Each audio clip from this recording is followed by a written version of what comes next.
নমস্কার, এসপি সংসার নতুন একটি ব্লগে আপনাদের স্বাগত জানাই। আবার চলে আসলাম নতুন একটি ব্লগ নিয়ে। তো এটা আমি বানাচ্ছি কাঁচকলার কোফতা। তো যাই হোক, সকাল থেকে ভিডিওগুলো করেছিলাম, শ্যুট করেছিলাম, সমস্ত আমার ভুলের জন্য ডিলিট হয়ে গেছে। তো ভিডিওটা বেশি বড় করতে পারছি না, যেটুকু আছে সেটাই এডিট করে ছেড়ে দিচ্ছি আর কি।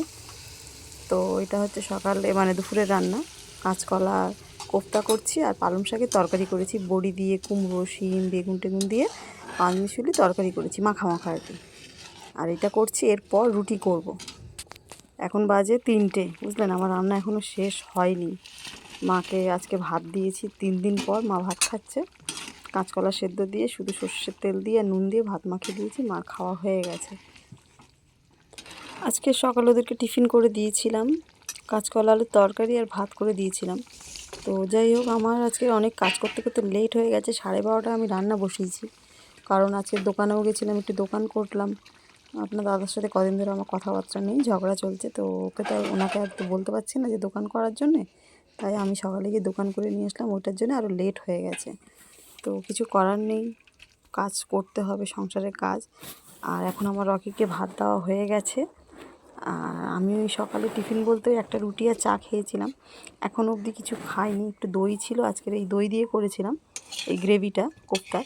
তো একটু দই বেঁচে গেছিলো, সেটা আমি চিনি দিয়ে খেয়ে নিই, এক্ষুনি কিছুক্ষণ আগে খেলাম, 2 মিনিট আগে। তো আপনার দাদা আসলে ভাত খাওয়া হবে। এখন কাজ এখনও বাকি আছে আমার, মোটামুটি রুটি করলেও আমার কাজ এখনও, বাসন টাসন মাজা, জামা কাপড় তোলা, প্রচুর কাজ পড়ে রয়েছে, এখনও কাজ কমপ্লিট হয়ে ওঠেনি। কদিন ধরে আমার রান্না ঠিকঠাক হচ্ছে না, কারণ ভুলভাল হয়ে যাচ্ছে।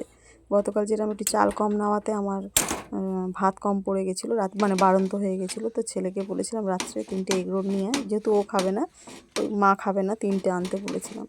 তো এই কারণে আজকে ঠিকঠাক করে নিয়েছি, চাল কম একটু নিয়েছি ইচ্ছা করে, রুটিটা করে নিচ্ছি। কেন ভাত অনেকে আমাদের রাত্রে আজকাল কটা দিন খেতে চাইছে না। তো মা গতকাল যেরকম ছিল তার থেকে এখন একটু বেটার আছে, একটু সুস্থ হয়েছে। আজকের দিনটা যেহেতু ভাত খেয়েছে উনি, আমি দিয়েছি ভাত। তো ভিডিওটা বেশি বাড়ালাম না, ছোটোখাটো ব্লগ করলাম। তো আশা করি সবাই ভালো আছেন, ভালো থাকবেন, সুস্থ থাকবেন। আর যদি ভালো লেগে থাকে লাইক, কমেন্ট, শেয়ার করে সাবস্ক্রাইব করে পাশে থাকবেন। কেমন, ওই দেখুন 3:30 বাজে। তো আসছি, টাটা, ভালো থাকবেন।